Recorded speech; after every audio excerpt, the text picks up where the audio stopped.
Assalamualaikum pakcik. Saya nak order makan ni. Boleh bagi donat? Oh boleh. RM2 saja.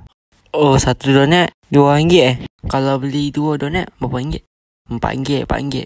Kalau beli 3 RM6 jadi dah. Asal mahal sangat donat ni. Selalunya RM1.50 ni tiba-tiba jadi RM2. Tak apalah uncle. Tak jadi beli. Oh okey.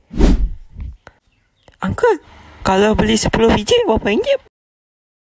Oh murah saja, 10 sen saja.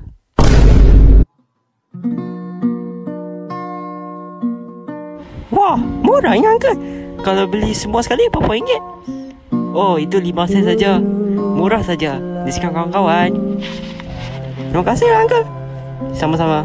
Okay, bye. Waktu untuk kita